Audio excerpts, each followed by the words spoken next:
Bonjour, ou plutôt bonsoir, je ne sais plus comment dire. Bienvenue à toutes et à tous dans 100% PSG La Tribune, le podcast de ici, Paris, Île-de-France, épisode 40 aujourd'hui. Jour de débrief, après une énorme suée, nous voilà avec un PSG qualifié pour les demi-finales de la Ligue des Champions. Chapeau, c'est quand même la deuxième fois en 2 ans, la quatrième en 6 ans. Paris a désormais son rond de serviette à la table des demi-finalistes de la Ligue des Champions. Et c'est pas rien, mon petit bonhomme. Cette claque, on l'a, voilà, ça place un petit peu tout le monde. Et ça claque, je trouve que ça claque comme une grande ambiance, par exemple, à Aston Villa, faut le dire. C'était vraiment chouette. Franchement, c'était chaud bouillant, un régal. Le stade est beau, l'équipe est vaillante, elle nous a fait peur. L'une de ses seules fausses notes, c'est cette histoire qui est arrivée au petit Naël, un titi de Paname de 13 ans qui, avec son papa lui a offert ses tickets et des tickets pour ce match. Alors, petite erreur du papa, il n'a pas mis en parquage, il s'est payé des places dans le stade. Et les vilains, parce que c'est comme ça qu'on va les appeler, autour de Naël, dans le stade, il y a des gens qui sont allés dire « Excusez-nous auprès de la sécurité ». Ouais, parce que là, le petit, il n'arrête pas de crier sur les buts du Paris Saint-Germain. Naël s'est fait virer du stade à la mi-temps. Il n'a pas vu la fin de la rencontre. C'est une honte, tout simplement, on va être très clair. Même si certains me diront « Oui, mais alors en Angleterre, c'est comme ça ». Eh, ça va. Au Paris Saint-Germain, tu as ce problème-là, on te sort et on t'emmène dans le parcage visiteur pour que tu sois avec les personnes avec qui tu encourages. C'est vraiment pas terrible de la part des vilains et des vilains. Alors il y a deux bonnes nouvelles dans tout ça quand même, je vous raconte cette petite histoire. Le PSG a pris contact avec le papa de Naël, ça peut sentir le happy end assez sympa pour Naël, ça c'est cool. Et surtout, Naël, je veux te parler. T'as pas vu la seconde période du Paris Saint-Germain. Et je peux te dire un truc, c'est vraiment bien. Parce que, très franchement, on s'est fait un ascenseur émotionnel. Toi, t'es resté à 2-1. T'es resté pur, en fait, dans cette rencontre. Nous, on est parti dans les enfers, dans les bas-fonds de Birmingham. Et Dieu sait, Naël, que c'est pas beau, Birmingham, et qu'on y a passé un petit peu de temps, et qu'on a eu très chaud. Car oui, Naël, être supporter et fan du Paris Saint-Germain, c'est un ascenseur émotionnel de folie, tu vas t'en rendre compte, tu t'en es rendu compte à tes dépens malheureusement du haut de tes 13 ans et tu verras, ça va être comme ça toute ta vie. Sur ce, c'est parti. 100% PSG, la tribune.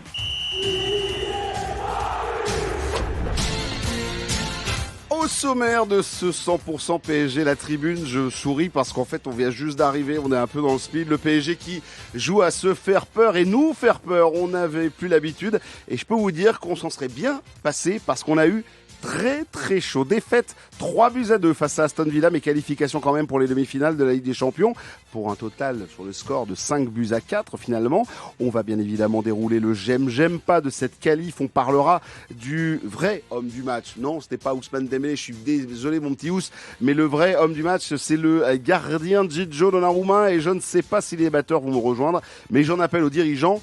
Désormais, on arrête de tourner autour du pot. Une prolongation de contrat pour Gigio Donnarumma, ça suffit, il n'arrête pas de nous sauver la baraque du côté de la Ligue des Champions. Ce PSG s'est donc fait bouger, a été bousculé dans tous les sens en deuxième mi-temps.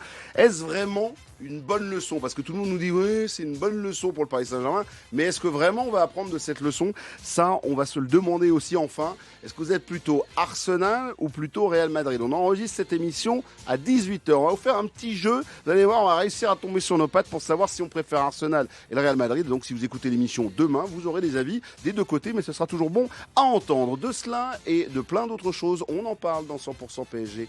La Tribune, le podcast d'ici Paris Île-de-France, c'est parti maintenant. 100% PSG, la tribune.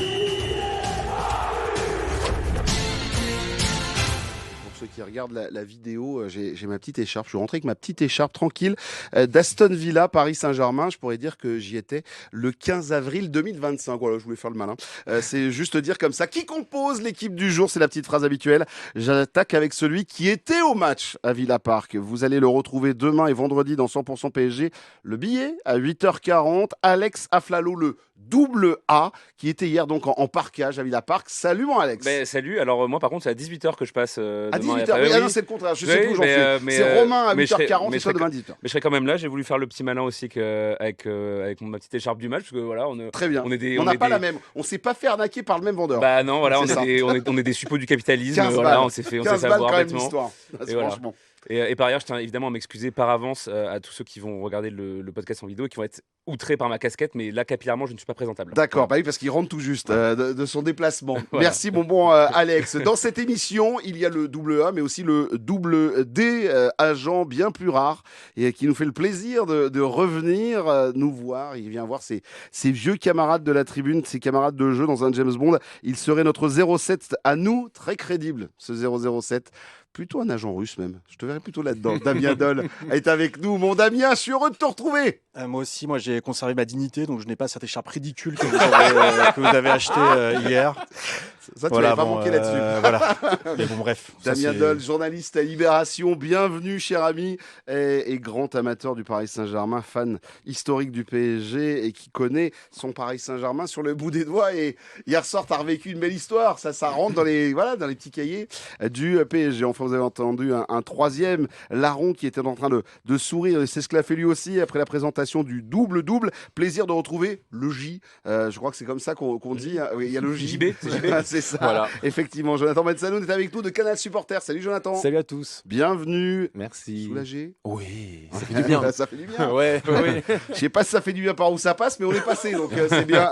C'est bien en tout cas pour le Paris Saint-Germain. Je vous le rappelle, ce match a été complètement fou. Le PSG qui a mené 2-0, qui a vu cette équipe d'Aston Villa réduire la marque à 2-1. On est sorti de là à la mi-temps. Tu vas prendre ton petit café, tu manges tes petits bonbons du côté de la salle de presse parce qu'on offre des bonbons du côté d'Aston Villa.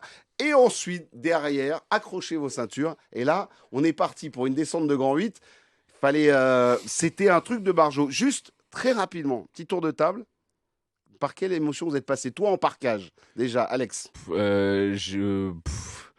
C'est à peu près ça. Merci, super. Non, mais à peu près ça. On va avancer avec ça. C'est-à-dire qu'en fait, le premier truc qui m'est venu à l'esprit quand le troisième but a été marqué, c'est oh non, pas comme ça, pas comme ça, pas comme ça, pas maintenant, pas comme ça, pas par Aston Villa, pas comme ça, pas encore, pas comme ça.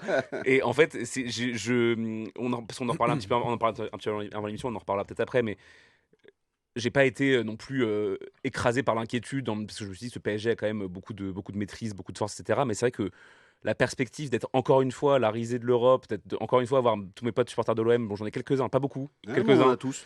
Qui vont dire ah PSG machin voilà, ça m'a gonflé un peu d'avance et du coup j'étais plus anxieux par rapport à ça. Voilà. Bon, en tout cas c'est passé.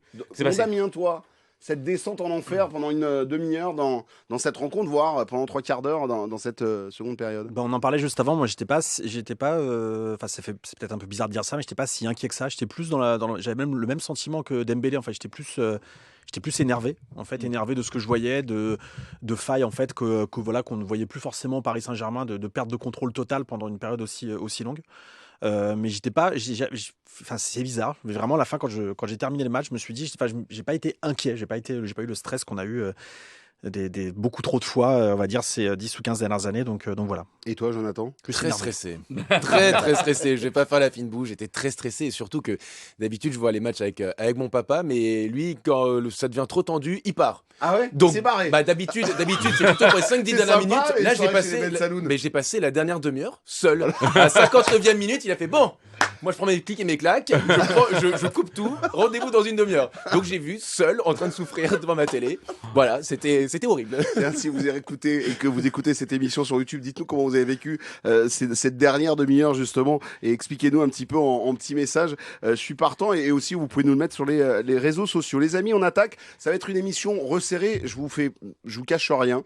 Je suis arrivé, on est en train d'enregistrer. Il est 18h. On a eu l'Eurostar qui a eu un peu de retard et en Suisse derrière, il a fallu un petit peu accélérer. Donc on est un petit peu à la bourre, donc on va essayer de resserrer tout cela et bien évidemment de vous proposer une émission débat avec ce petit débrief autour de cette rencontre du Paris Saint-Germain. On attaque avec le j'aime pas. Damien, je profite de ta présence, heureux de te retrouver. Tu sais que la semaine dernière, ici même, Mathieu Faure en studio qui nous dit la larme à l'œil. Mais il est où Damien? Je pensais le retrouver. Il te cherchait, il grattait à la porte en disant mais c'est pas vrai. Il est venu en studio et il voulait voir son Damien. Et comme par hasard et enchantement, tu es de retour. Ton j'aime, s'il te plaît. Moi justement, c'est qu'on a réussi à gagner en souffrant. Tu posais la question en préambule, est-ce que ça va servir à quelque chose? Est-ce que ça va nous servir de leçon? Non seulement j'espère que oui, mais je pense que oui. Je pense que ce Paris Saint-Germain, il est structuré en fait il est beaucoup mieux structuré pour engranger l'expérience, on va dire, l'expérience négative et positive pour avancer. Et c'est quelque chose qui avait beaucoup manqué au Paris Saint-Germain, où chaque année on se disait ah ça y est c'est la bonne, et puis en fait patatras, en fait il y avait une catastrophe, on se disait bah ça y est en fait on est revenu exactement comme l'année précédente où le PSG se dévitalise sur certains matchs. Et là finalement quand j'ai vu Dembélé énervé, quand j'ai entendu Luis Enrique parler, alors il y avait seulement Marquinhos qui lui était bon, je reviendrai après sur mon j'aime pas. Ouais, garde ton j'aime pas. Ouais, crois qu'il Garde ton j'aime pas. je reviendrai. Tranquille. Je garde pour tout à l'heure. Mais hormis Marquinhos, en fait, tous, on sentait qu'ils avaient tous conscience que ça n'allait pas. Certes, on les sentait tous soulagés un petit peu, sauf Dembélé. Mais voilà, ils ont conscience de ce qui n'allait pas. Et voilà, le fait d'avoir gagné en souffrance, avec cette souffrance, pour moi, c'est enfin, en fait, on gagne en souffrant.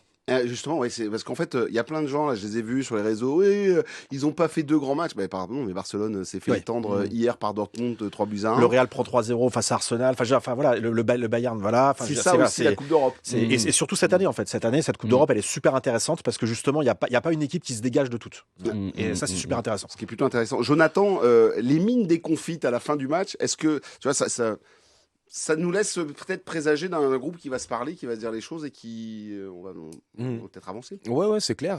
Moi, je pense que ça fait partie comme tu l'as dit, Damien, des éléments extrêmement satisfaisants de ce match. Paradoxalement, c'est effectivement le fait que tout le monde ait été conscient des erreurs faites pendant ce match, des erreurs dans le comportement, dans l'attitude globale, que ce soit Ousmane Dembélé derrière qui voulait même pas célébrer son trophée d'homme du match, ou Vitinha qui dit clairement, ça sera moi j'aime pas en plus, mais qui dit clairement dans son interview d'après-match, on était conscient, inconsciemment, on s'est un peu déconcentré, c'est pas normal. Et j'ai aimé aussi justement derrière l'attitude de Luis Enrique, qui a vu que ses joueurs étaient conscients qu'ils étaient passés à côté et qu'il n'en a pas rajouté une couche. Il a juste dit bon, il faut profiter de la qualification. On sent que quand même, il n'avait pas envie vraiment de les accabler. Il était là en tant que bon père, bon papa, à dire bon, ils sont conscients, voilà, on est qualifié, il faut retenir ça. Et je pense que dans l'intimité du vestiaire, je pense que ça va se dire les choses. Je pense qu'à la séance vidéo aussi, je pense qu'ils vont vraiment analyser des choses qui étaient vraiment inadmissibles à ce niveau-là de la compétition. Et c'est bien de prendre conscience de ce genre de choses et d'avancer et de s'améliorer. Parce que juste bord terrain, parce que bord terrain. Alors moi j'étais devant ma télé, mais je sais pas si vous pouviez observer à Luis Enrique, à chaque fois qu'il y avait un gros plan et qu'on voit Luis Enrique sur une action qui n'était pas satisfaisante, il était dans un état. Alors il est assez expressif comme entraîneur, mais alors là vraiment on le sentait. Il y avait Emery à côté, donc là c'était clounesque carrément. Mais je veux dire, on est d'accord, c'était clounesque. Voilà, il se fout par terre toutes les 2 secondes. Bref, c'est du football professionnel, il y a des caméras de télévision, bon bref. Et donc je sais pas si c'est l'hymne de l'Europa League qui l'a chauffé au début, enfin alors c'est rien, mais genre voilà, mais bref. Mais en vrai, je pense que c'était intentionnel. Hein. Ils ont mis la compétition, le ligne de la compétition qu'il a gagné 14 fois là. Et ils se sont dit c'est bon, ça va être notre bon karma qui va tomber quoi. Mais en tout cas, ce qui est sûr, c'est que c'était improbable de le voir comme ça. Et Luis Enrique, en fait, alors toi, tu l'as vu dans cette partie-là, et moi, je le voyais très souvent aussi. On n'était pas très loin de son banc, et il était les bras croisés. Il essayait de se contenir aussi à des moments pour ne pas exploser totalement, et que ça dégouline sur ses joueurs. Ton j'aime, Alex. Avec plaisir. Allez, c'est parti. Alors, je sais qu'il s'est fait un peu matraquer dans la presse, dans les notes, notamment le Parisien, l'équipe, et peut-être que vous n'allez pas être d'accord avec moi, mais moi j'ai quand même envie de tirer un petit coup de chapeau au match de William Pacho qui... Et oui, monsieur Ben Sadoun, désolé, voilà, qui fait nom de la tête. Non, mais qui effectivement est coupable comme comme les 11 autres joueurs de cette espèce d'énorme trou d'air d'une demi-heure en seconde période, mais qui en fait, moi je trouve, a quand même dégage quand même un truc, a quand même été à côté de Marquinhos. T'en parleras après Damien. Fais-moi finir après sur Pacho comme ça. J'enchaînerai sur mon j'aime pas. T'inquiète pas. Il retrouve ses habitudes assez vite, notre Damien. Qui à côté de Marquinhos a quand même gagné du duel important et qui, pardon de quand même attirer attention là-dessus, qui certes fait un match qui est pas extraordinaire, mais sans lui, on allait en prolongation parce que la frappe de Madsen, elle allait tout droit, quoi. Elle allait tout droit. Donc s'il n'est pas là pour dégager, s'il n'est pas là au bon endroit au bon moment, s'il n'a pas cette lecture du jeu, mais qui en fait est aussi représentatif, je trouve, des qualités qui montent depuis le début de saison. Moi, c'est un joueur. Moi, je me souviens en tout cas depuis le stade. Alors, j'avais pas tous les éléments pour analyser vraiment de manière très très fine, à chaud, dans l'ambiance du truc, etc. Mais moi, dans le stade, je me suis vu une ou deux fois lui dire merci, quoi, parce que franchement, il y a des actions, il nous sauve, quoi. De 0, moi j'ai dit comme ça, à héros finalement, c'est un peu ça, pas de choses sur cette rencontre. Moi, j'ai l'impression qu'il y en a un qui est monté en puissance et l'autre qui s'est écroulé parce que voilà, et comme ça, passe D, hop, Pacho, t'as le droit tu peux y aller pour ton j'aime pas. Comme ça, Vas-y, tu tu peux fais me une poser la compile. question, s'il te plaît. Voilà. Ton j'aime pas. D'abord, réponds-moi sur Pacho et après, t'as le droit d'aller sur Marquinhos. Mais en fait, c'est lié. C'est lié parce que moi, je suis plutôt d'accord. C'est-à-dire qu'en fait, Pacho, il a passé de nombreuses actions cette période-là. Il a essayé de colmater des brèches que Marquinhos n'arrivait pas à colmater, voire qu'il créait. Qu'il créait parfois par des erreurs techniques, qu'il créait je parle de Marquinhos, qu'il créait parfois par un placement vraiment étrange. Et puis également par le fait quand il a reculé à un moment donné sur l'action. Alors, je sais plus c'était sur quelle action. Je ne sais pas, c'est pas l'action de Rashford. Sinon, il y a une autre action où il recule. Là, j'ai vu Barcelone PSG 2017 quoi. C'est vraiment, on a l'impression qu'il se liquéfiait. Et en réalité, oui, pas de chaud. Donc du coup, il y a cette action, c'est vrai déjà en fin de rencontre qui permet moi j'ai soufflé là pour le coup. C'est la seule fois j'ai dit quand j'ai vu la frappe, là je me suis dit bon ok, je panique pas mes prolongations. Et finalement non, voilà. Et en réalité, donc je n'aime pas le match de Marquinhos. Et en réalité, je n'aime plus Marquinhos en Ligue des Champions parce que en fait, finalement, je pense que la sérénité qu'on a eue, donc le match qu'il loupe, c'est au match aller, c'est ça contre Aston Villa, c'est ça ? Oui. C'est ça. Et en fait, je pense qu'on avait beaucoup plus de sérénité, on a eu beaucoup plus de contrôle défensif aussi sur certaines actions parce qu'il n'était pas là. Et sur ce match-là, donc là, quand du coup je me suis refait juste après le match, comme tout le monde, on s'est un peu refait les actions, etc. Et la compilation de Donnarumma, Marquinhos, il apparaît beaucoup sur cette compilation de Donnarumma, notamment sur deux actions très spécifiques. La première sur son aile de pigeon. Alors là, c'est carrément, je sais pas s'il a fait un AVC, je sais pas ce qui s'est passé. Alors là, complètement, mais genre la lumière s'est éteinte. Il fait une aile de pigeon, genre contrôle aile de pigeon dans la surface de réparation, quelle bonne idée. Et puis après, donc il y a la tête, heureusement, Donnarumma fait un arrêt exceptionnel. Et sur la frappe de Rashford, il se fait éliminer d'une facilité alors qu'ils sont deux. Et lui va quasiment dans la même zone. Je crois que c'était avec Hakimi qu'il était. Et il va exactement dans la même zone qu'Hakimi. Résultat, ça ouvre totalement le pied droit de Rashford qui fait cette frappe et un arrêt qui est peut-être le plus prodigieux, moi, à mon sens, de celui de Donnarumma. Il est un peu moins spectaculaire que la tête là quand il recule. Mais là, quand ça part tellement vite comme ça, je sais pas combien de gardiens l'arrêtent celle-là. Et en fait, sur ces deux actions spécifiques, il défend très mal. Et vraiment, je pense que c'est pas un problème technique là. Là, c'est un problème mental. En Ligue des Champions, il se liquéfie complètement. Moi, je veux juste rebondir sur ce que tu dis parce que pour le coup, je trouve que t'es un petit peu dur sur le match d'Aston Villa. Bon, on est tous d'accord, mais t'es un petit peu dur sur l'ensemble parce que je trouve que cette saison Ligue des Champions, pour le coup, il a été, moi, je trouve assez bon, assez brillant. Sa première demi-heure, pour moi, elle est bonne face à. Ouais, au-delà Attends, je me permets justement. C'est ça le problème avec Marquinhos, c'est que dès que ça ne va pas. Et en fait, à chaque fois quand on parle du Paris Saint-Germain qui dès qu'on est dans la difficulté en fait se décompose, n'arrive pas, enfin ces choses-là qu'on ne voyait plus justement cette année avec le nombre de matchs qu'on a réussi à renverser, etc. Et bien en fait, là le Marquinhos quand ça va mal, le Marquinhos d'hier, c'est exactement le Marquinhos qu'on a subi. Enfin, c'est le Paris Saint-Germain qu'on a subi. Il illustre ça en fait. Il incarne ça, ce Paris Saint-Germain qu'on a subi contre Manchester United, contre Barcelone et à d'autres matchs contre le Real, etc. Où l'équipe qu'on ne la reconnaît plus. Et moi, je ne le reconnaissais plus. Alex, moi, pour le coup, j'ai vraiment l'impression que c'était cette saison, en tout cas, son premier match. Pas bon en Ligue des Champions quoi. Tous les autres matchs moi j'ai trouvé vraiment même bon parmi les meilleurs de l'équipe. Et puis par ailleurs juste un dernier truc pour revenir quand même là-dessus parce que effectivement comme tu disais les deux Marquinhos et Pacho ont été souvent très très seuls pour gérer un peu notamment les très longs ballons qu'on s'est pris pendant une demi-heure en deuxième période etc. Moi surtout j'aimerais bien savoir sur ce match-là où étaient défensivement Hakimi et Nuno Mendes quoi.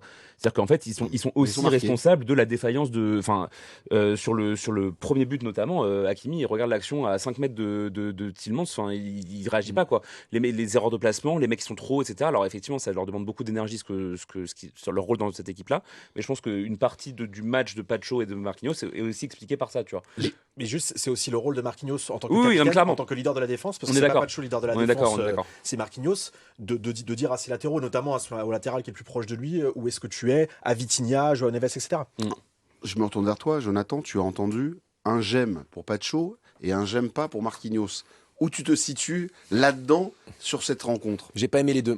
Ah bah comme ça, voilà, c'est réglé, ça, ça c'est fait. Non, mais en fait, allez, on passe à autre chose. Pacho, disons que, il n'a pas l'expérience de ce genre de compétition, je l'entends, et c'est pas à lui, j'attends pas de lui d'être le leader de la défense. J'attends de lui d'un gars qui a 30 ans, qui est capitaine de l'équipe, qui a tout connu au Paris Saint-Germain, les victoires comme les défaites, justement, d'être un peu le patron. Et je rejoins Damien, c'est que souvent, dans ce genre de situation, sur la photo, t'as toujours Marquinhos. Je suis désolé, mais qu'on me dise pas que c'est la première fois en Ligue des Champions. Juste Liverpool, au Parc des Princes, il est sur la photo face à Darwin Núñez. C'est lui qui rate son duel face à Darwin Núñez et ça amène le but. Contre le Bayern à l'Allianz, il est catastrophique à ce match-là. Il a une caravane.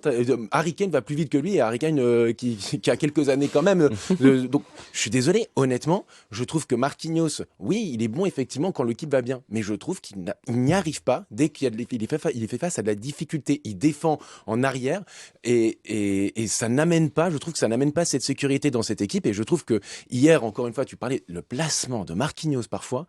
C'est effrayant, quoi. Donc, j'espère qu'en tout cas, au Paris Saint-Germain, on voit ça et qu'on va amener un peu de concurrence.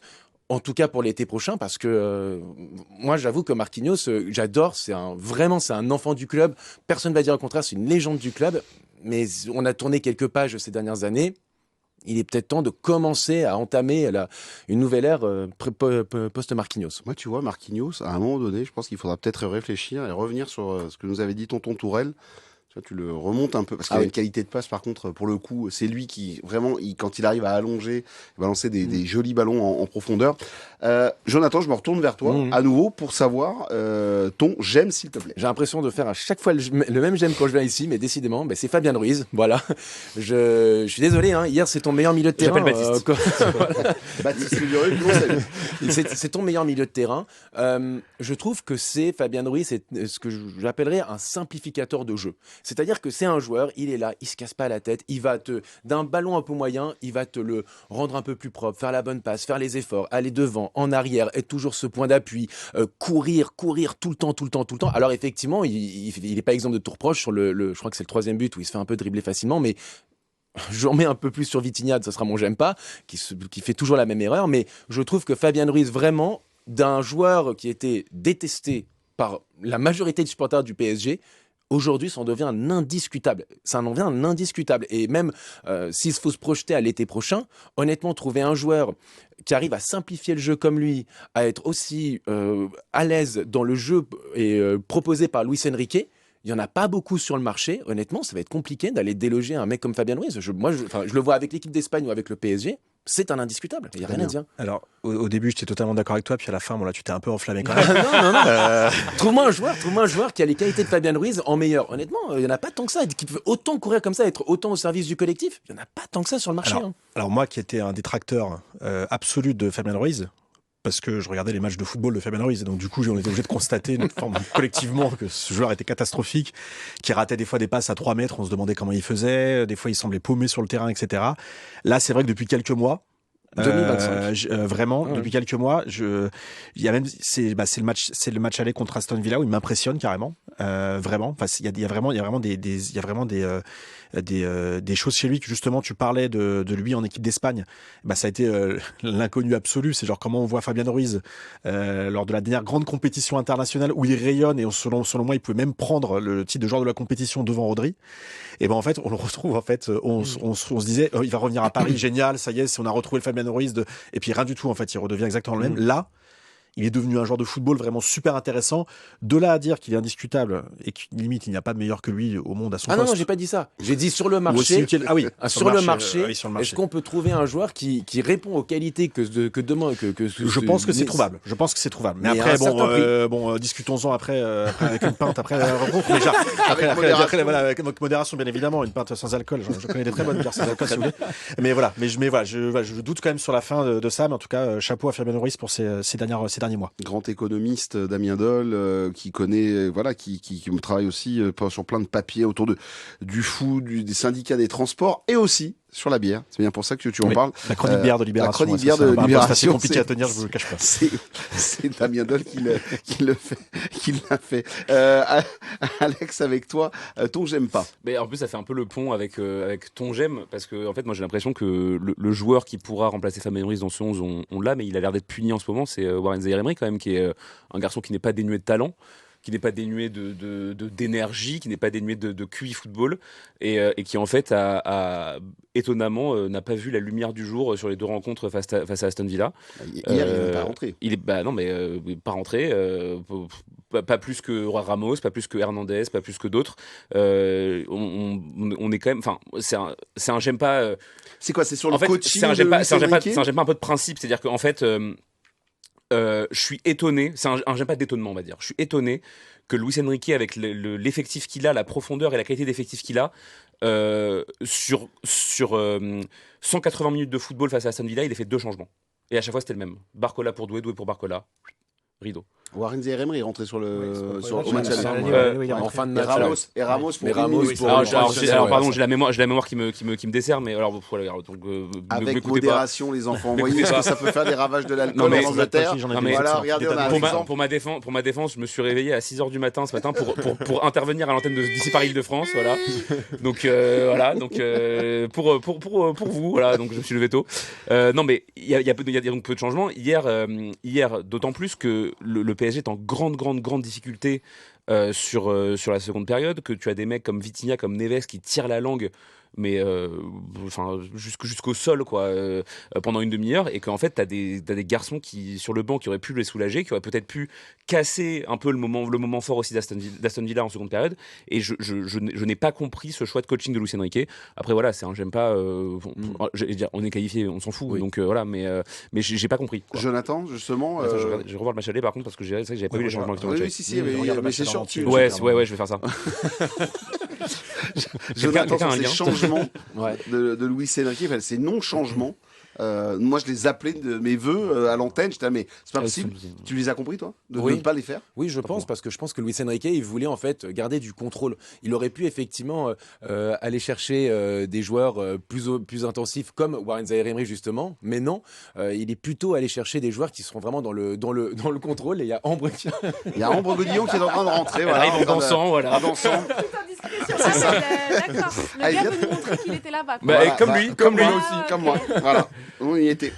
Bonjour Ambre. Bonjour. Ils vont vrai comprendre ceux qui écoutent C'est en ça, podcast. c'est Ils ça, vont c'est être un beau bien. bazar, mais Je c'est comme ça le débarque. débrief. Souvent, je débarque d'ailleurs dans cette tribune. Voilà, c'est vrai, c'est un peu l'invité surprise. Ça enregistre là, ça enregistre là. Allez, Ambre, Ambre, ton j'aime pas. C'est la tata qui débarque dans la soirée. Coucou, on est parti. Comment ça va, Ambre? Ça va, je suis sobre, hein, promis. Très Que très la bien, tata très qui bien. débarque en soirée, souvent. Excuse-moi, je t'ai coupé. Mais pas Allez, Donc donc, Jonathan, on était en train de parler, je t'explique, on était en train de parler de Luis Enrique qui a fait peu de changements. Finalement, c'était le j'aime pas de Alex et Jonathan était en train de se dire qu'il comprenait finalement le coach. Parce que je pense qu'il voulait du contrôle justement et qu'il a mis tous les joueurs qui pouvaient amener ce contrôle techniquement, garder le ballon. Et c'est ce qui s'est passé sur les 20-25 dernières minutes où tu as quand même une certaine maîtrise du PSG entre la 70e et la 92e minute plus 30 secondes avec l'occasion de qu'est-ce qu'il tire déjà Madsen. C'est Madsen, c'est ça, ouais. Donc voilà, mais ça a bien marché, mais sinon ça m'a pas tant choqué que ça. Et le problème, si tu fais faire rentrer qui Gonzalo Ramos, dans ce genre de situation, il a pas sa place. Même Warren, moi, pour le coup, je suis pas d'accord. il amène plus de l'intensité, de l'impact qu'autre chose. Bah oui, mais pour le coup, je suis pas. Enfin, justement, c'est ce dont le PSG, je pense, avait besoin aussi. Bah non, pour ils avaient endiguer un besoin peu ça. de calmer le Bah, match en fait, non, mais- de faire redescendre la Oh. température. Et c'est ce qui s'est passé. C'est Non, pour mais ça que Aston Villa n'a plus été- Détends-toi, on est qualifié. Non mais oui, mais c'est juste Attendez, que c'est quoi cette ambiance? C'est pas ce qu'on m'a vendu. On m'a dit il y a une teuf dans le studio, j'ai vu de la lumière, j'ai passé la porte, on m'avait pas dit que ça allait être comme ça. Non mais je veux dire, c'est les garçons que tu cites, des Ramos, des Warren, etc. Même d'autres. Hein, tu vois, t'as Lucas Hernandez, bon, Tanguy, Voilà. peut-être un peu moins, mais voilà. C'est des garçons qui ont quand même un peu de qualité technique et qui aussi sont, je crois, assez intégrés dans le projet du coach de manière générale, qui ont tous plus ou moins les mêmes consignes et la même vision, enfin collectivement quoi. Et en fait, le fait de pas les faire rentrer, moi, je pense que tu t'exposais aussi. Tu reparleras du match de Vitinha dans ces Non, Ton c'est j'aime moi, pas. c'est moi. Ça va dont arriver. j'aime pas.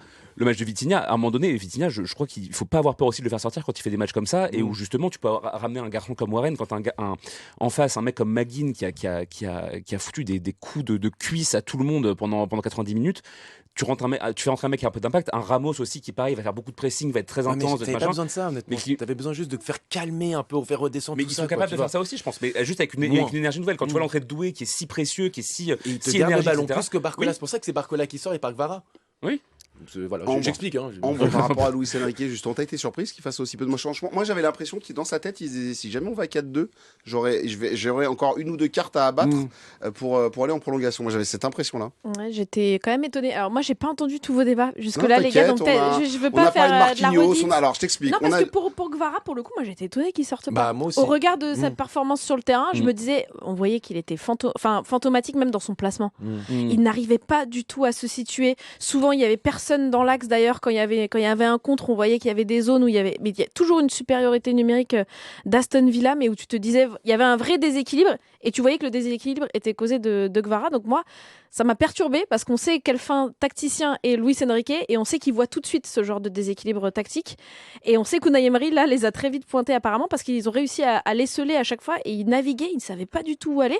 Et moi, c'était, pour le coup, ma surprise, elle était là. C'était plus Guevara. Moi, je pense que je te dis, c'est parce que Guevara, il a plus cette capacité à pouvoir garder le ballon que Barcola, qui est vraiment, on amène vers la profondeur. Mais je suis complètement d'accord, mais je pense que c'est vraiment pour ce truc de faire descendre la température. On essaie de faire tourner le ballon et essayer d'endormir vrai, doucement Aston Villa, quoi. Ce qui s'est passé, qui a réussi pendant 25 minutes. Techniquement, ça s'explique, mais pas trop tactiquement. Ah, 100%, je suis d'accord On avec toi. termine ce tour de table et c'est j'aime pas avec ton j'aime pas. Oui. On l'a annoncé, hein, on l'a bien teasé. On a compris que c'était Vitinha. Oui, effectivement, Vitinha. Alors Vitinha, petit message de service, les ailes de pigeon comme Marquinhos, Wow. c'est pareil, tu les évites quand ça y a le feu, l'aile de pigeon en plein milieu de terrain là, putain, j'ai cru que j'allais descendre, j'avais 5 pas à faire pour aller sur le terrain, mais pour lui dire mais oh garçon, Mais surtout, ça frappe en pleine lucarne sur Donnarumma, là, je sais pas. Là, c'est pareil, les vis c'est complètement éteint. Là.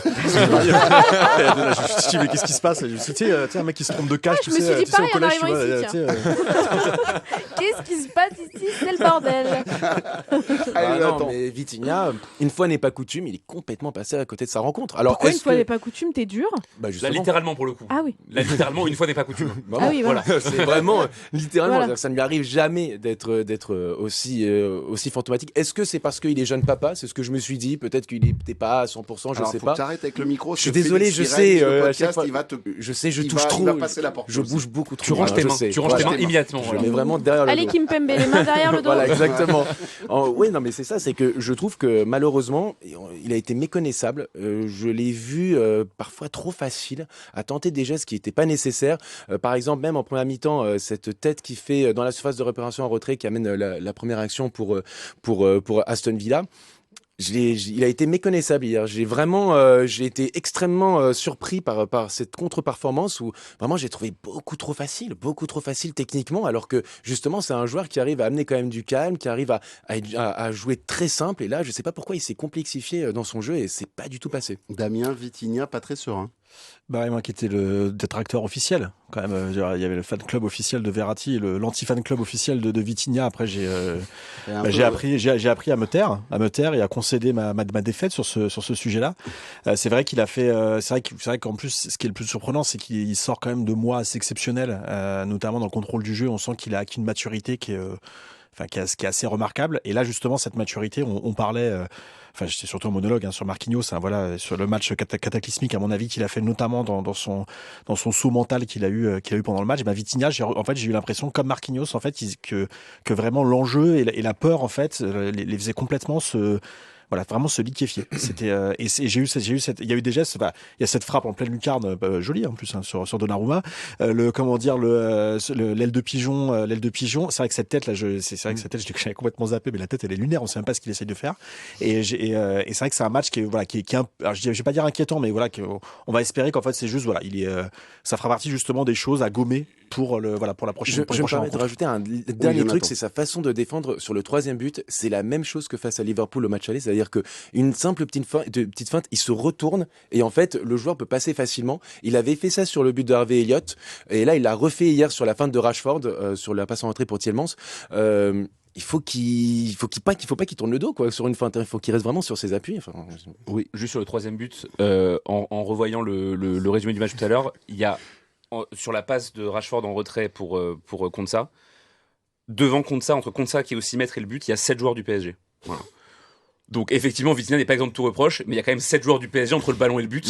Il me semble que c'est une faillite collective monumentale, quoi, ce but. En tout cas, le Paris Saint-Germain est qualifié pour les demi-finales de la Ligue des Champions et on va basculer sur la question. On va parler de l'homme. Tiens, d'abord l'homme du match. Et je vais me retourner vers toi, Ambre. L'homme du match pour moi, c'est pas bien sûr Ousmane Dembélé, c'est Gigio Donnarumma qui nous a fait un grand match, 8 sur 10 dans la plupart des journaux, et j'en appelle dans les titres en disant une prolongation est vite pour Gigio Donnarumma. Sur les 3 matchs face aux Anglais, Manchester City, Liverpool et Aston Villa, c'est signé à 3 fois Donnarumma. Il est grand, on l'attendait sur les grands matchs, il répond. C'est un homme de crise en fait. Donnarumma, on s'en rend compte parce qu'il n'est jamais aussi bon que quand le PSG est acculé et torréfié là par les adversaires. Et Donnarumma, voilà, hier encore une fois, il est héroïque dans ce match. Après, à chaque fois, le dénominateur commun, c'est qu'au match aller, il y a eu des coquilles. Où il n'a pas été au niveau, où il a pris le seul but, le seul tir cadré, où il a fait une humiliation, comme c'était le cas face à Alisson, quand on avait vu le contraste entre les deux gardiens. Il te sort un match incroyable au retour. Donc forcément, il lui manquait une seule chose sur le CV, et ça a fait tellement de nos discussions, ça a alimenté tellement de nos débats, c'était des matchs références en Europe. C'était vraiment le bas qui blessait dans les performances de Donnarumma. Bah là, je pense qu'on est tous d'accord pour dire que des matchs références, des matchs qui comptent en plus, bah ça y est, il les a cochés. Donc moi, je vois plus d'embûches à sa prolongation. Alex, par rapport à ce Donnarumma-là, alors quand ton meilleur joueur, c'est ton gardien qui a pris quand même 3 buts, c'est ça, l'histoire, c'est quand Ça même, dit elle est là. beaucoup de Ça la dit- difficulté. Voilà, hein, ça dit beaucoup de démarrer, ce qu'on a vécu quand même hier soir. On a passé une très bonne soirée. On a passé une très On très bonne était soirée. détendu. Après, Non, il mais- y peut pas grand-chose sur les Ah non, trois non, non, je ne premiers. dis pas, mais ce que je veux dire par là, c'est que voilà, quand tu vois feuille de match, t'es là. Mm. Tiens, ils en ont pris 3 meilleurs joueurs gardiens. Waouh! C'est Tiens, vrai. il s'est passé un truc. En fait, j'ai un peu l'impression de voir effectivement moi, le Donnarumma de la Ligue 1 peut-être il y a 2 ans, où en fait la deuxième partie de saison en Ligue 1, le PSG défensivement il y a plus personne, hein. Plus de son, plus d'image, tous les ballons passent, tu prends 40 tirs par match en moyenne, et Donnarumma te sort des arrêts en permanence hyper décisifs sur sa ligne, etc. Enfin là il a été fort sur ce qu'il savait faire. Rassurant au pied, si je peux me permettre. Il a été très bon au pied hier, très serein. Et oui, comme le disait très justement Ambre, c'est-à-dire que maintenant il a au moins 2 très gros matchs références en Ligue des Champions. Celui-là et celui contre Liverpool il y a 3 semaines. Et après moi le truc c'est que en fait je sais pas à quel point ça efface les errances qu'il peut avoir, c'est-à-dire que j'attends encore avant d'être définitif sur Donnarumma sur la Ligue des Champions, c'est-à-dire qu'effectivement là il y a 2 matchs où il nous sauve, mais parce qu'il est à son niveau tel qu'on le connaît en Ligue 1, et c'est le niveau qu'il doit avoir parce que c'est Donnarumma. Mais s'il se trouve en demi, on fait quoi? Oui, mais ça, c'est- Est-ce qu'on Ah, ça dépend. S'il se trouve en demi-aller, mais qui nous sort des matchs exceptionnels au Si- retour, je signe. S'il se trouve en demi au pluriel? Et ça change tout. Voilà. Qu'est-ce qu'on va toujours le prolonger? C'est ça la question. Je reste assez prudent quand même. Dans notre émission, on a un directeur sportif. Il est très discret. On le voit pas souvent au micro, mais quand il est là, il va prendre la parole. Est-ce qu'on le signe et on le prolonge, notre Damiano Gigio Donnarumma? Dolly. Damiano Oui, alors, c'est vrai que j'ai un Dolly. petit tropisme italien, c'est vrai. C'est donc ça, je en ne cache plus, pas mais que oui. je vais vous surprendre, mais j'adore Donnarumma. Oui, moi, je le prolonge tous les jours actuellement. Déjà d'une parce qu'on parlait de est-ce qu'il y a un joueur qui pourrait supplanter Fabien Ruiz sur le marché. Je pense qu'on peut en trouver. En revanche, de gardiens sur le marché qui seraient meilleurs que Donnarumma, y compris avec les défauts de Donnarumma, je suis très sceptique, y compris en France avec quelques jeunes gardiens, etc. Moi, à mon avis, je suis très sceptique parce qu'il a quand même une expérience internationale. Enfin, je veux dire, voilà, on voit des choses, par exemple, qu'on peut voir avec un gardien à Lille, voilà, Nantes, etc. Où on peut se dire, bah voilà, ça suit sur le nom de Lucas Chevalier. Là. Non, mais- Je non, veux mais pas voilà, le dire, mais mais tu le dis. Quand même. Voilà, non mais très bien, mais sauf que c'est évidemment pas la même pression. Alors on sait qu'au Paris Saint-Germain, il y a une espèce de constante dans l'histoire de ce club, c'est que les gardiens, et je vais sans même remonter jusqu'à Revaux, tu vois, c'est des gardiens qui sont exceptionnels avant d'arriver au PSG, qui une fois qu'ils arrivent au PSG, c'est la catastrophe absolue. Sauf qu'il en Navas. Oui, ouais, mais ça a été le premier, Voilà. ça a été le premier limite exemple de voilà, entre on a eu Bernard Lama, puis après on a eu un saut dans le Voilà, temps ça, jusqu'à ouais. Keylor Navas. C'est vraiment, c'est long ce saut. Donc oui, très beaucoup trop long d'ailleurs. Mais c'est vrai que comment dire ce gardien, moi déjà, humainement, je l'adore. Enfin, ses interviews sont toujours drôles. Il a une forme d'insouciance que j'adore. Et après, sur le terrain, oui, son jeu au pied. Enfin, son jeu au pied. Je faisais oui de la tête. Je trouve qu'il s'est amélioré cette saison. Je sais pas ce qui C'est s'est depuis passé. la balafre. Voilà. La balafre, elle a fait un truc, je te jure, il y a Non, mais- eu non, mais je sais pas si un c'est- avant-après, les fils se maintenant sont c'est un touchés. viking. Voilà, c'est ça. Non, mais je sais pas si c'est un truc technique à l'entraînement, un truc avec Luis Enrique ou quelque chose de mental. Mais en tout cas, je trouve qu'il y a du mieux. Genre, il a moins peur quand il a la balle au pied. Mais en revanche, c'est toujours sur ses sorties aériennes où là, je me dis toujours, mais pourquoi tu sors pas en fait? Tu rentres, tu dégages tout le monde. En fait, Ah, hier, l'affaire il en elle est a fait pliée. quelques-unes. hein. Voilà, mais ça reste toujours un peu perfectible. On se demande toujours pourquoi. En fait, on voit des gardes. Mais c'est limite, non, c'est plutôt quand je vois des matchs avec d'autres matchs où il n'y a pas le PSG, je me dis, là, je suis sûr que Donnarumma ne serait pas sorti. Et voilà, c'est la dernière petite inquiétude, mais à mon sens, ce défaut n'est pas suffisant pour ne pas le prolonger. Surtout que je ne vois pas qui on pourrait ramener de meilleur et de plus sûr mentalement. Dernier à parler sur ce tour de table, Jonathan Ensaloun, avec toi. On parle de Donnarumma, effectivement, qui, cette saison en Ligue des Champions, Alors oui, il fait ses craquettes quelquefois, puis après derrière il nous sort des masterclass. Mais je rejoins parfaitement l'avis de Damien, c'est qu'effectivement moi aussi, même sur le marché des transferts, je vois pas aujourd'hui vraiment de valeur sûre où tu vas te dire lui c'est sûr qu'il va être Lucas plus fort que Chevalier, toi Donnarumma. t'es pas hypé C'est pas ça, c'est qu'il est jeune en fait. Et puis la pression de Lille, c'est pas la pression du Paris Saint-Germain. On l'a vu, on le voit avec plein de gardiens. Encore une fois, c'est compliqué d'arriver au Paris Saint-Germain, c'est compliqué d'avoir tous les spotlights sur toi. Ce ne sont pas que les spotlights de France, c'est du monde entier. C'est compliqué. Et il faut assumer et c'est compliqué d'assumer. Donc Donnarumma connaît cette pression.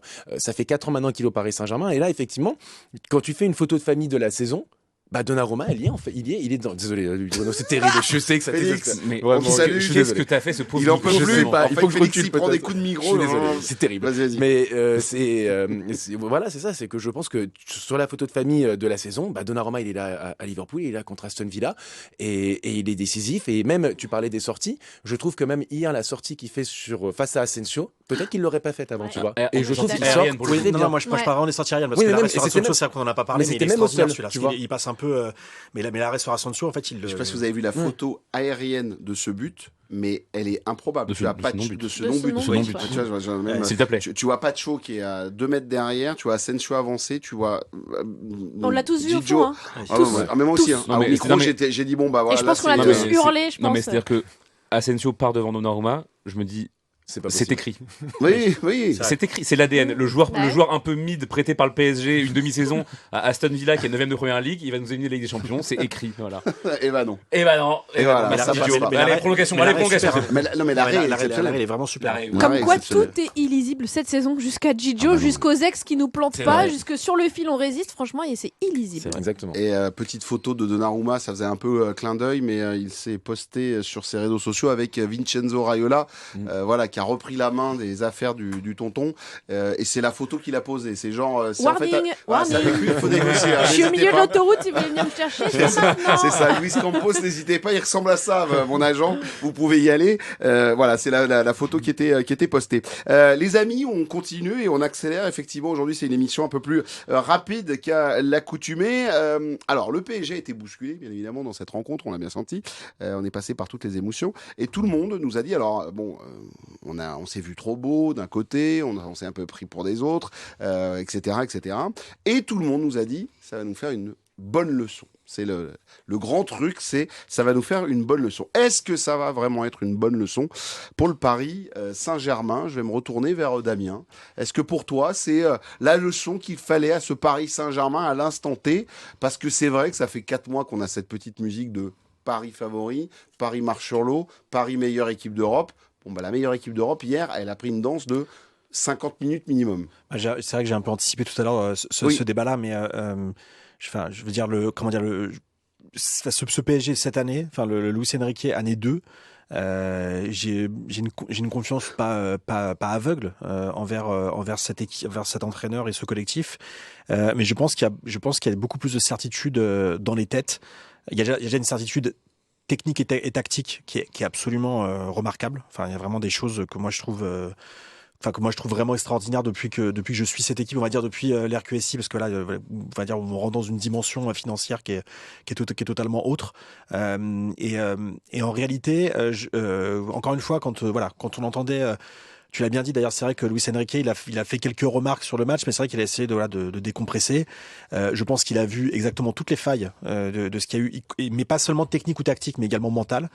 Parce qu'on sait qu'il travaille aussi là-dessus, c'est pas juste genre un tableau et puis c'est parti, c'est pas genre justement Unai Emery c'est parti avec des tactiques incroyables, etc.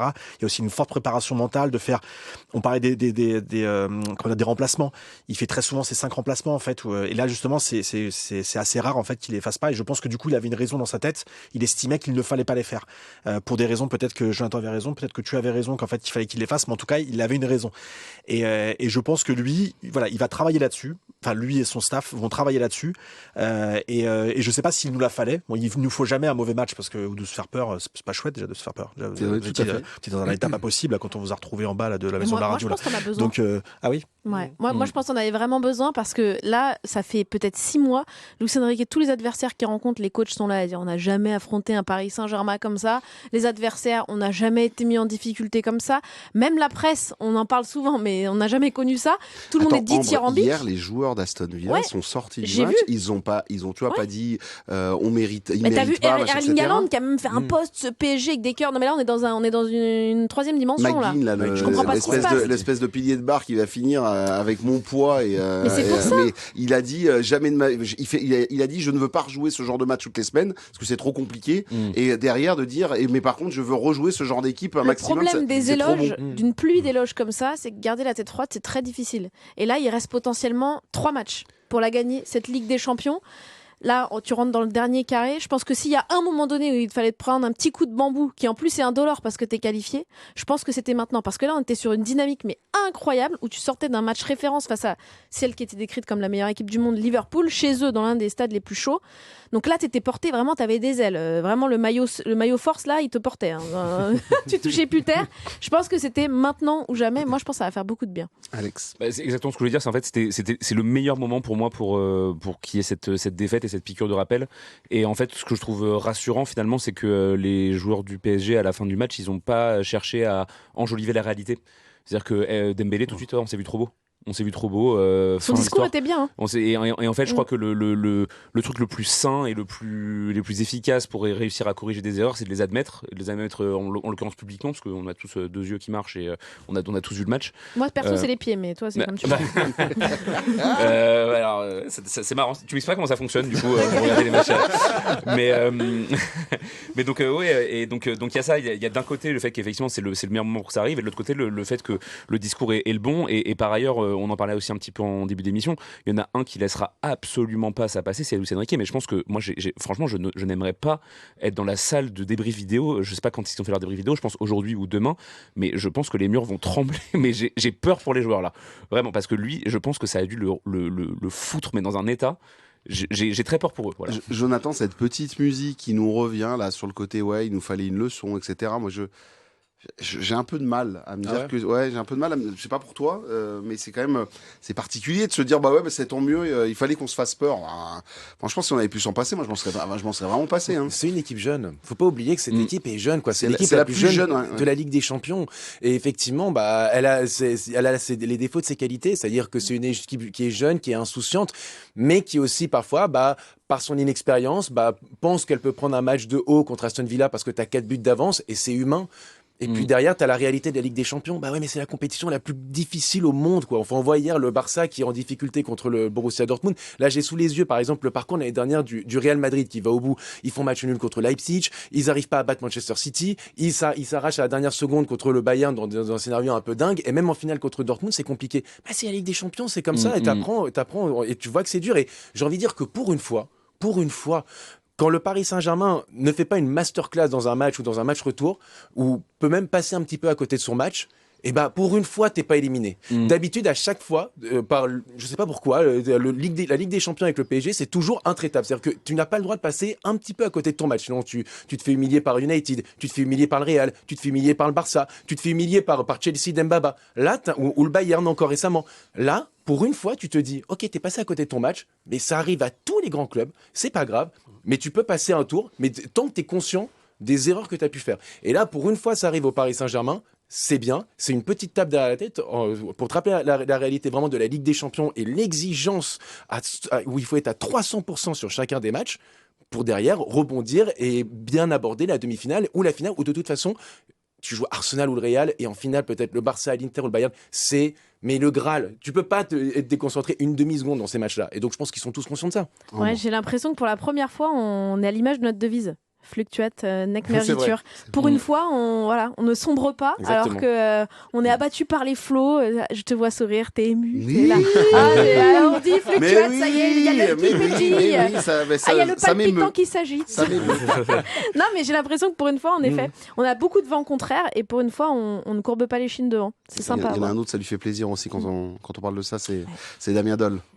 Exactement. En plus, je me disais, ce qu'on est en train de rediscuter, là, enfin, une petite info comme ça sur la réédition là, du livre Rouge et Bleu. Là, c'est vrai. Ouais, on est en train oh là là, avec et l'information. Là, du coup, on est en train de se poser la question à faire une réédition. Donc, on veut rajouter des pages en plus, notamment sur les chouchous, notamment sur les entraîneurs et les coachs. Et je me dis justement que Luis Enrique, je sais pas encore une fois jusqu'où il ira, mais c'est vrai qu'il s'est en train de se faire une place en fait dans l'histoire même du Paris Saint-Germain, qui est ce qu'elle est en termes de titres.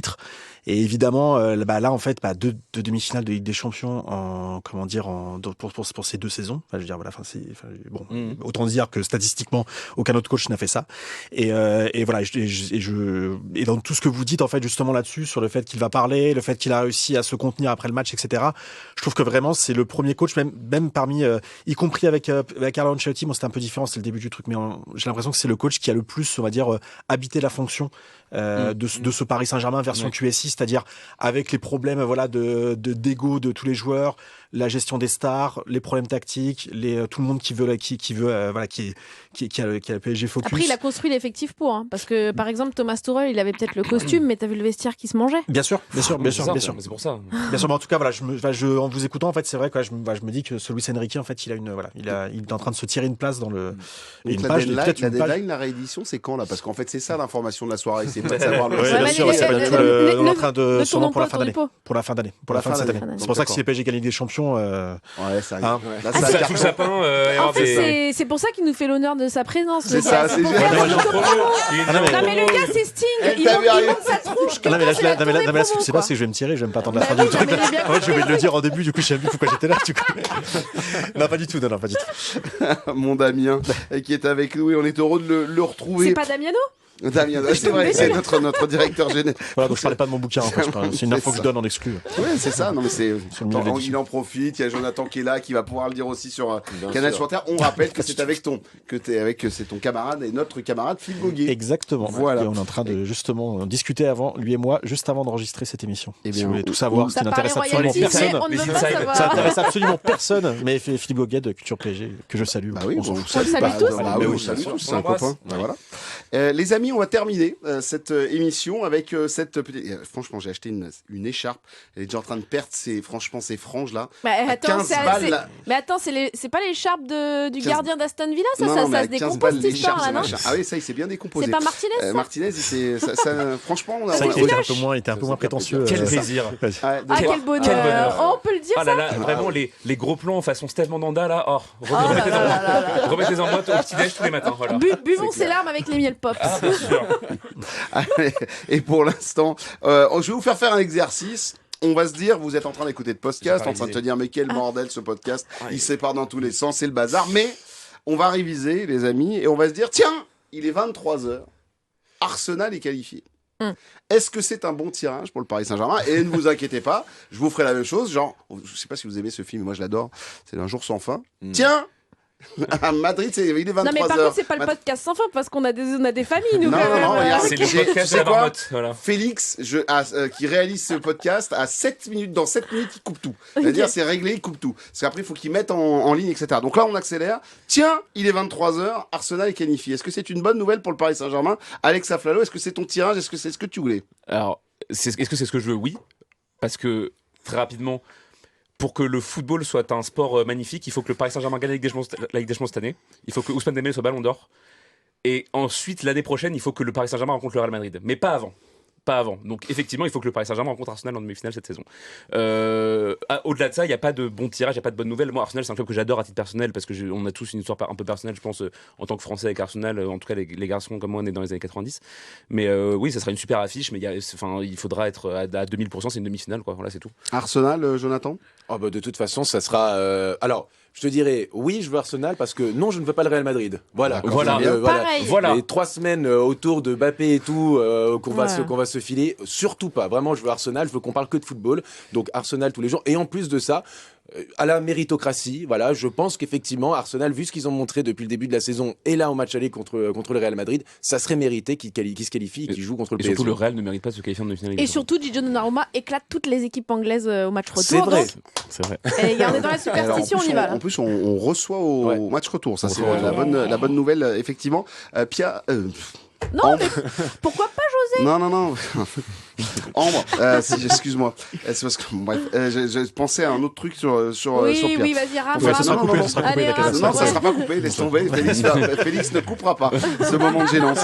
Ambre, juste avec toi sur si c'est Arsenal, est-ce que par rapport au Paris Saint-Germain, est-ce qu'il y a de ce côté un peu le 2-0? On les a déjà rencontrés. Est-ce qu'il y a danger? C'est une équipe qu'on n'a pas réussi à à dompter du tout cette Mais saison. c'est le meilleur scénario que tu es en train de me dire là. C'est si dans nos têtes on arrive à se dire que c'est une montagne à gravir, on sera jamais dans une position plus favorable, et ça l'a prouvé encore là face à Aston Villa, que quand on n'est pas dans la position de favori. Voilà, je cherchais le mot. Donc pour moi, c'est parfait si on se rafraîchit un petit peu la mémoire de l'hiver dernier et d'à quel point ils nous ont fait mal. C'était le bas qui blessait le plus à ce moment-là, c'était qu'on n'arrivait pas dans la finition. C'était le dernier geste. Il y avait tout, mais il manquait ça. Depuis, on a eu le petit déclencheur. On a eu une bonne piqûre de rappel avec Aston Villa qu'il faut conclure, parce que le dernier but de Nuno Mendes au parc là. Oh oui. Mais heureusement que celui-là, oui. il l'a mis, hein, parce que celui-là, là, on repart pas avec les valises pleines d'écharpes là. Non mais Ça aurait été la seule bonne nouvelle de la soirée. Bah Du coup, là- je disais pas, mais c'est des Voilà. écharpes à la con. Non, mais alors là, c'est du seum qui revenait à Paris. Donc, on va dire que chaque but compte. Et ce match-là est une référence dans ce domaine-là. Il va falloir être très réaliste. Tiens, Arsenal, encore un club anglais. Ça ferait un peu le championnat anglais, parce que Manchester City, Aston Villa, Liverpool et maintenant Arsenal. Bah, Toi, t'as pas en l'air fait, d'être convaincu, en fait. En fait, je me dis que de toute façon, les deux matchs seront difficiles quoi qu'il arrive. Enfin, c'est un peu bateau de dire ça, mais je vais surtout parler sur le Real Madrid, évidemment. Parce que lui, Parce il est que- invité à Chiringuito pour la promo de son livre, c'est pour ça. C'est- Parce que moi, en fait, si tu veux, moi maintenant, si tu veux, si tu veux la fin de saison pour moi du Paris Saint-Germain, il y a que deux choses. Enfin, moi, ma fin de saison à moi, en fait, il y a que deux choses. Puisque la guignolade de la Coupe du Monde des clubs, ça, on s'en fout absolument. Puisqu'on a tout gagné, puisqu'après il reste la Coupe de France, ça va être une formalité. Il reste que le PSG puisse remporter avec des champions et que Kylian Mbappé attends, comment dire un mot qui est pas vulgaire. Du coup, que Kylian Mbappé en fait ne gagne rien en fait. Enfin, là, en fait, il voit le Paris Saint-Germain gagner avec des champions quand il part, et qu'on puisse tous dire quelque chose d'une absolue mauvaise foi. C'est parce que tu es parti qu'on l'a remporté. Alors qu'en fait, quand il était pas là, on l'a pas gagné. Ouais, non, mais parce qu'en fait, quand il était pas là, on l'a pas gagné non plus avant. Donc je veux dire, enfin, ce que je veux dire, c'est ça un petit peu. Mais vraiment, alors par contre, je veux dire si le PSG excuse-moi, j'ai complètement tué ton truc là de Non, 23h. t'inquiète, c'est pas grave. Mais je vais J'ai terminer fait comme ça. mon Après, voilà, effet comme de ça, style. j'aurais terminé mon arc. De toute façon, et puis ça va comme être ça, je terminé termine. là aussi. Voilà. Mais juste, le PSG éliminé par le Real de Mbappé. Alors là, pour le coup, vous me voyez plus jamais sur le podcast pendant 10 ans. Enfin, on annule la sortie du livre, on annule tout. Là, parce que là, c'est invivable Je ne pour fais moi. plus jamais de happening dans ce studio. Non, mais franchement, Les lumières ça, c'est un sont truc éteintes. vraiment. Je pense que physiquement, je vais le. Je vais pas Mais n'y pouvoir pense le même vivre. pas. Non, mais là, tu vois, là, même là, un je suis- possible retour de Kylian Mbappé avec. Finalement, ça ne serait même plus le PSG contre le Real, ce serait juste PSG contre Kylian. Ouais. Non, mais si, il faut le dire la Ça, vérité. Ça polluerait tout. Voilà, Ce serait invivable. ça polluerait tout. Puis en plus, dans le cadre juridique qu'on connaît en ce moment entre lui et le Paris Saint-Germain, entre Nasser et le président du Real, il y a trop de storytelling autour qui polluerait finalement le jeu et tout. Et pour le coup, pour avoir connu de l'intérieur le Paris Saint-Germain, je pense que c'est pas ce genre de comeback, c'est pas ce qu'on préfère. Ça met une espèce de chape de plomb sur tout. Enfin, même les contenus, tout va être contrôlé. Alors que là, il y a une espèce de légèreté quand même. On joue, on prend du plaisir, on fait kiffer les gens. Là, on redeviendrait dans le grave. J'aime pas le grave au Paris Saint-Germain. Eh ben, on termine là-dessus. Elle aime pas le grave dans le Paris Saint-Germain. Les amis, c'est l'heure de siffler Que la fin dans de ce le vin. podcast. Tout le monde est très très fatigué. Merci à toutes et à tous de nous avoir suivis dans ce podcast. Les amis, merci à Damien Doll, merci à l'ami Alexandra Flalot, à Ambre Godillon et à Jonathan. Merci à toi, Bruno. Merci Jonathan Merci, Bensadoun. Bruno. Merci d'être venu. Ça a été la course, mais on a réussi à le faire ce podcast. Merci à Félix.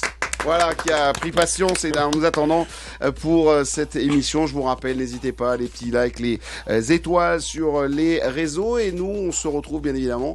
Alors, ça sera pas moi, mais ce sera Romain Bédouk. C'est lundi prochain. Parce que moi, je vais prendre quelques jours de congé avant de soit Kylian Mbappé, soit Arsenal. Mais franchement, Arsenal, très bien. Donc c'est par où on passe, Eurostar, tout ça, poum, t'arrives à Saint-Pancras, tu connais, hop, Boston, tu prends ton appartement, t'es content. Allez les amis, merci beaucoup à toutes et à tous de nous avoir suivis. Il est temps de débrancher ce podcast. Ciao, bye bye.